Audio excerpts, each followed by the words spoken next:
ശ്രീധ, നിങ്ങളുടെ ഞാൻ പലവട്ടം പറഞ്ഞിട്ടുള്ളതാണ്. I am not Ramesan, I am Ramesh Varma. പിന്നെ ഇത് കുന്ത്രാണ്ടല്ല.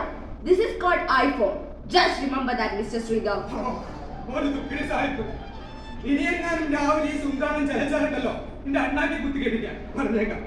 എന്നാ പിന്നെ നിങ്ങളുടെ ഈ തുക്കടനയുടെ വല്ല ആക്രിക്കടയിലും കിടന്ന് തൂങ്ങും. തുടങ്ങി രണ്ട് കളമാരം കൂടിയിട്ട് ഇനി നമ്മൾ ഉറങ്ങാൻ സമ്മതിച്ചില്ലെങ്കിൽ രണ്ടിനും പറ്റിയ പിന്നെ പറയണ കളിയുടെ യങ്സ്റ്റർ ആയതുകൊണ്ട് കുഴപ്പമില്ല. ഹേ മിസ്റ്റർ, നിന്നെ രണ്ടാളെക്കാൾ 10 വയസ്സ് ചെറുപ്പുണ്ട് എനിക്ക്. സോ കിളവാന്നൊക്കെ വിളിക്കുന്നത് സൂക്ഷിച്ച് വേണം കേട്ടോടാ, കള്ള കാട്ടുകളവാ. അത് ശരിയാ. അപ്പൊ സർക്കാർ പെൻഷൻ പ്രായം വെട്ടിക്കുറച്ചതുപോലെ എന്റെ വീട്ടുകാർ അതിന്റെ ബന്ധത്തിലേക്കുള്ള പ്രായം കുറച്ചോണ്ടല്ലേ എനിക്ക് ഇങ്ങോട്ട് നേരത്തെ പോരേണ്ടി വന്നത്. ബഷീറേ, ഞാൻ മുമ്പും പറഞ്ഞിരിക്കുന്നു ഇമാതിരി സംസാരം ഇവിടെ വേണ്ടെന്ന്. അല്ല, നമ്മള് തമാശ പറഞ്ഞില്ലെന്ന്. തമാശക്കാണെങ്കിലും ഇങ്ങനെയൊന്നും പറയരുത് ബഷീറേ. എല്ലാവരും മറക്കാൻ ആഗ്രഹിക്കുന്ന കാര്യം. ഇജ്ജ് ബേജാറാക്കണ രമേശ, അനക്കറിയൂലേ ഇബ്ലീസ് പിടിച്ചാ വെറുതെ ഇരിക്കില്ലാന്ന്. ഇജ്ജ് പൊരുത്തപ്പെട്. ഒന്ന് പോടോ. അതൊന്നുമല്ല എന്റെ സങ്കടം. ഇവിടെ വൈഫൈ കിട്ടണില്ല.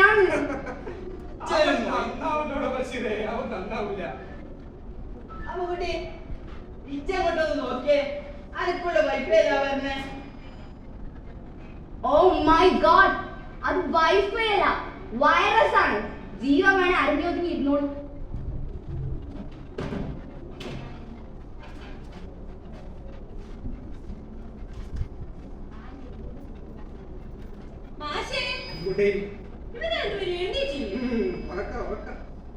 സാരമില്ല, അമ്മുക്കുട്ടി പോയിട്ട് പിന്നെ വരാം.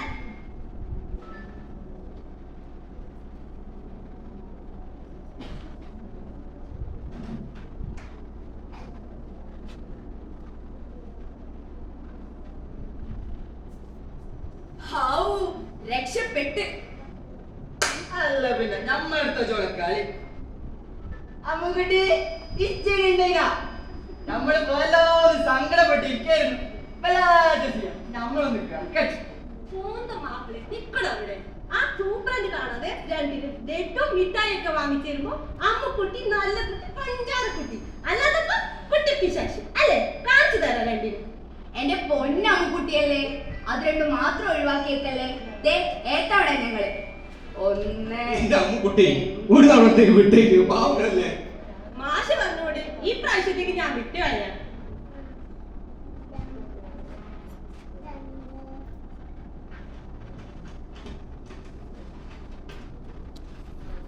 മാഷേ, ഇതാ മാഷ് വെച്ച ബിരിയാണി. നമുക്ക് വേണം ബിരിയാണി. അല്ലോ, ദം ബിരിയാണി എല്ലാം കേട്ടിട്ടുണ്ട്. ഇതെന്തോന്ന് ബുക്ക ബിരിയാണിയാ?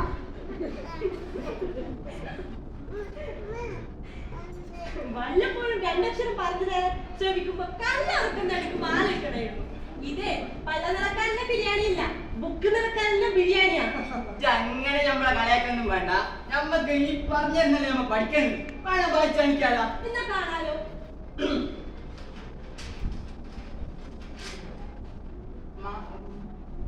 അമേരിക്കയിൽ കടലക്കൽ മണം 150 പേർ മരിച്ചു.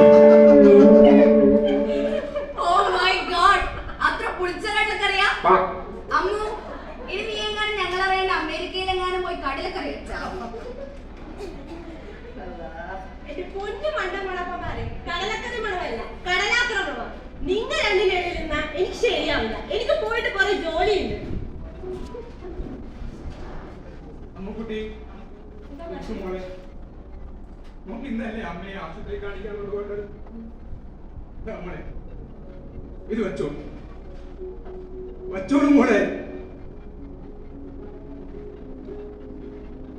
കുട്ടി ഇതജ്ജ് കയ്യിൽ വെച്ചോ. ഇങ്ങനെ തുറച്ചു നോക്കണ്ട. മാഷെ പോലെ പെൻഷനോ പുസ്തകം എഴുതുന്നതിന് പൈസയോ കിട്ടണില്ല ഞങ്ങൾക്ക്. എന്നാലും ആണ്ടിനോ സംക്രാന്തിക്കോ ഞങ്ങളെ കാണാൻ വരുന്ന ഞങ്ങളുടെ മക്കളുടെ ഔദാര്യാണിത്. അല്ലേ പോറ്റി വളർത്തിയതിന്റെ കൂലി. വേണ്ട, അത് ശരിയാവില്ല. അതെന്താ കുട്ടിയെ, ഞങ്ങളെ കണ്ണിനായതുകൊണ്ടാണോ? ഇത്രയേറെ കഷ്ടപ്പാടിനിടയിലും സ്വന്തം അച്ഛനമ്മമാർ പൊന്നുപോലെ നോക്കുന്ന നിങ്ങളുടെ അമ്മക്കുട്ടിക്കുള്ള സമ്മാനാണിത്. വാങ്ങിക്കു കൂട്ടിയെ. ഇത് ഞങ്ങൾ തരണത് ഞങ്ങളുടെ മോക്ക് തന്നെ. ഇറച്ചിക്കാരൻ ബഷീർ ഇറച്ചി കെട്ടിയ മക്കളെ 4 അക്ഷരം പഠിപ്പിച്ചത്. ആ ബഷീറിനെ 4 അക്ഷരം മുറുകൂട്ടി വായിപ്പാൻ പഠിപ്പിച്ച അമ്മക്കുട്ടിക്കുള്ള ഗുരുദക്ഷിണയാണിത്. വെച്ചോളൂ മോളെ. ആരാ പറഞ്ഞേ നിങ്ങൾക്ക് അന്യരാണെന്ന്? എന്റെ അച്ഛന്റെ സ്ഥാനത്താണ് ഞാൻ നിങ്ങളൊക്കെ കാണുന്നത്.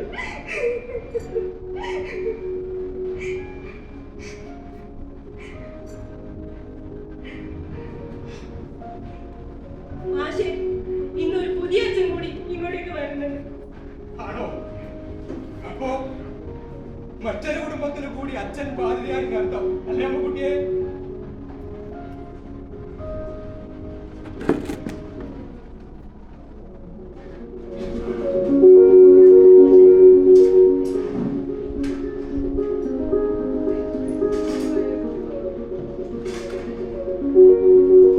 മാഷേ, ഇതാ ഞാൻ പറഞ്ഞ.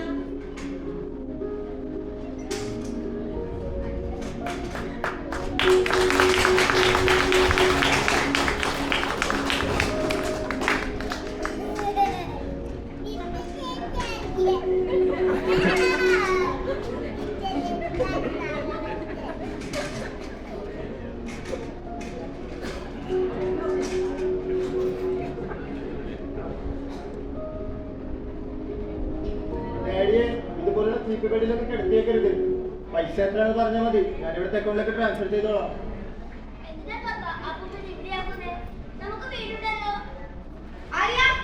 ഞാനോട് പറഞ്ഞിട്ടുണ്ട് അപ്പൂപ്പനല്ല ഗ്രാൻഡ്പ. ഗ്രാൻഡ്പയ്ക്ക് വയസ്സായില്ല മോൾസേ. പാപ്പയൊക്കെ ജോബിന് പോകുമ്പോ ആരാ ഗ്രാൻഡ്പയെ നോക്കാം? ഇവിടാകുമ്പോ ഈ അഞ്ച് നോക്കിക്കോളൂ.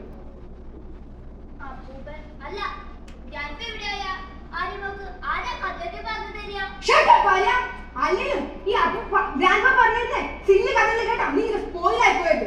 കഥയൊക്കെ പ്ലേ സ്കൂളിൽ പോയി കേട്ടാ മതി.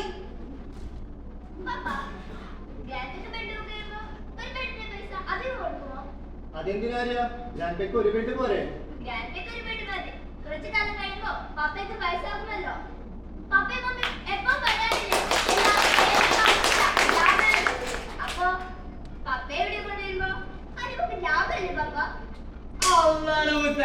ഇച്ചിങ്ങോട്ട് ബന്ധമില്ല.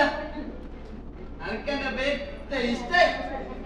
മാഡം, ഇപ്പൊ മനസ്സിലായില്ലേ?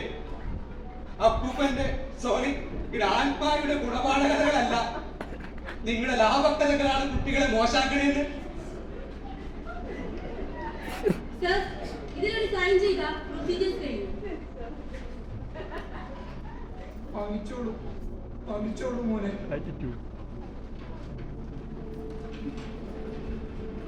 ഈ അച്ഛന് സങ്കടമൊന്നുമില്ല മോനെ. ഇന്ന് 4-5 മക്കളുള്ള വീട്ടിലെ അച്ഛനമ്മമാരുടെയും അവസ്ഥ ഇത് തന്നെയല്ലേ? പോറ്റി വളർത്തിയ അച്ഛനെന്നോ നൊന്തുപെറ്റ അമ്മയെന്നോ നോക്കാതെ മക്കള് അവരുടെ സ്വന്തം ആവശ്യത്തിന് വേണ്ടി മാതാപിതാക്കളെ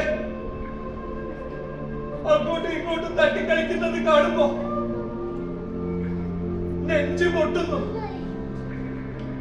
സാരമില്ല മോനെ, ശിഷ്ടകാലം ഈ അച്ഛന് ഇവിടെ സുഖായിരിക്കും.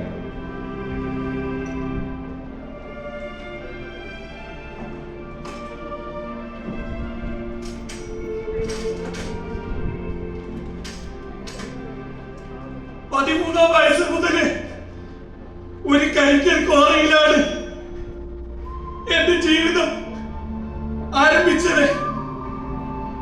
ജീവിതയാത്രയിൽ പല ജോലികളും ചെയ്തു. അതിനിടയിൽ എന്റെ അച്ഛനമ്മമാരെ ആവോളം നോക്കി. എന്റെ പ്രിയപ്പെട്ടവരെയും എനിക്ക് നഷ്ടപ്പെട്ടു. എന്നിട്ടും ഞാൻ ജീവിച്ചു. ഇവന് വേണ്ടി, ഇവനെ പഠിപ്പിച്ച്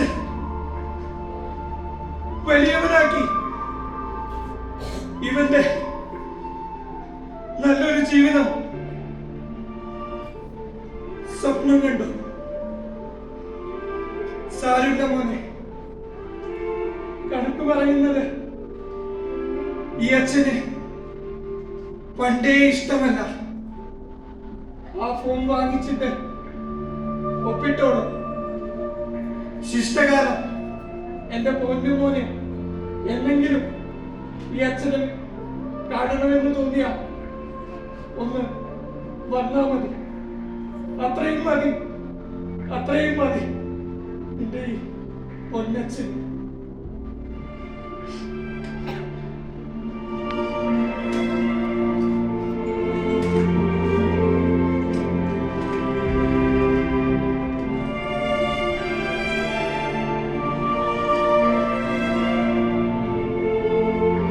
ശരിയാ, പണം സമ്പാദിക്കാനുള്ള നെട്ടോട്ടത്തിനിടയിൽ കുടുംബബന്ധങ്ങളുടെയും സ്നേഹബന്ധങ്ങളുടെയും വില മനസ്സിലാക്കാൻ എനിക്ക് സാധിച്ചില്ല. ഭാര്യയും മക്കളും മാത്രമാണ് കുടുംബമെന്ന് ഞാൻ തെറ്റിദ്ധരിച്ചു. അവരുടെ വീഴ്ചയ്ക്ക് ഞാൻ എല്ലാവരെയും മറന്നു. അതുകൊണ്ട് എന്തു നേടി? ഒന്നും നേടിയില്ല. നേടിയതാവട്ടെ ഒരുപാട് പണം, പ്രശസ്തി, ബാങ്ക് ബാലൻസ്, വില കൂടിയ കാർ, കൊട്ടാരം പോലുള്ള വീട്, എല്ലാം നേടി. എന്തിനു വേണ്ടി? ആർക്കു വേണ്ടി? ഇന്ന് നമ്മൾ എന്താണ് ചെയ്യുന്നത് അത് തന്നെയാണ് എനിക്ക് നാളെ തിരിച്ചു കിട്ടുന്നത്. അത് സ്നേഹമായാലും ദ്രോഹമായാലും.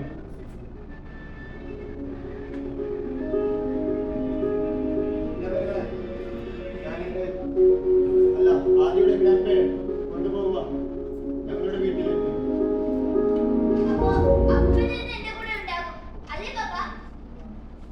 അരിമോള് പറഞ്ഞത് ഒരു ചെറിയ കാര്യമാണെങ്കിലും അതിന്റെ പൊരുള് വളരെ വലുതാണ്.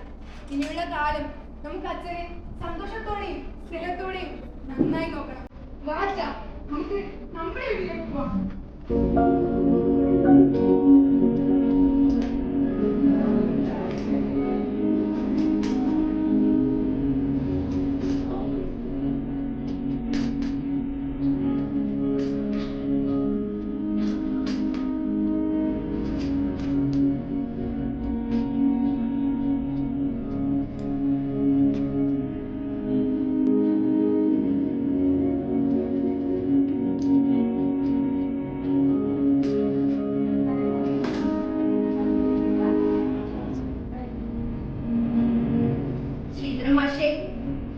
ആദ്യമായിട്ടല്ലേ ഇവിടെ നിന്ന് ഇങ്ങനെ തിരിച്ചു പോക്ക്? ഇത് തുടക്കമായിട്ട് രമേശ അല്ലേ മാഷെ? അമ്മക്കുട്ടി ഇവിടെ ഒരു അച്ഛൻ കൂടി പോയി അല്ലേ? ആ അച്ഛൻ പോണത് അച്ഛന്റെ വീട്ടിലേക്കല്ലേ മാഷെ? ആദ്യം നോക്ക് മാത്രല്ല, ഇനി വരുന്ന ഒരു തലമുറയ്ക്ക് തന്നെ നന്മക്കഥകൾ പറഞ്ഞു കൊടുക്കാനല്ലേ. പോട്ടെ, അമ്മൂന് അപ്പോഴെപ്പോഴും നിങ്ങളുണ്ടല്ലോ, അത് മതി.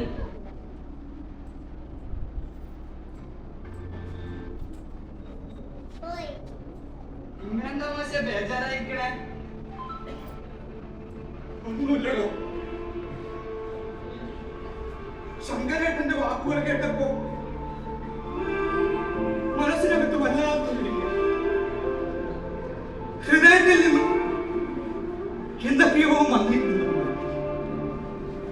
നിങ്ങൾക്കറിയാം, എനിക്ക് 4 മക്കളായിരുന്നു. 4 പേരും വിദ്യാസമ്പന്നർ, എന്നും തിരക്ക് പിടിച്ചവർ. ജീവിതത്തിൽ സന്തോഷത്തിനും സമാധാനത്തിനും വേണ്ടി എനിക്കുണ്ടായിരുന്ന വീടും സ്വത്തും സകല സമ്പാദ്യങ്ങളും ഞാൻ അവർക്ക് എഴുതി കൊടുത്തു. അവസാനം പിന്നീട് അവർക്ക് എളുപ്പമായി തീർന്നോ?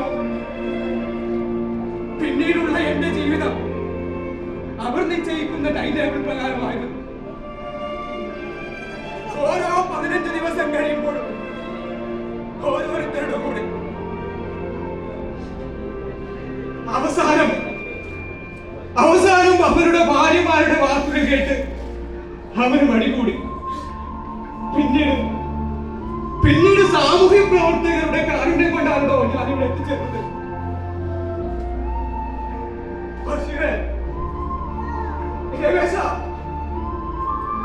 എനിക്ക് ഇപ്പൊ തോന്നുവാണ് അവരുടെ അമ്മ അവളെ ദൈവം നേരത്തെ വിളിച്ചത് ഭാഗ്യായോ? ഇല്ലെങ്കിൽ അവളും എന്നെ പോലെ ഈ അവസ്ഥ സഹിക്കാൻ പറ്റുന്നില്ല. സൂസൈഡ്.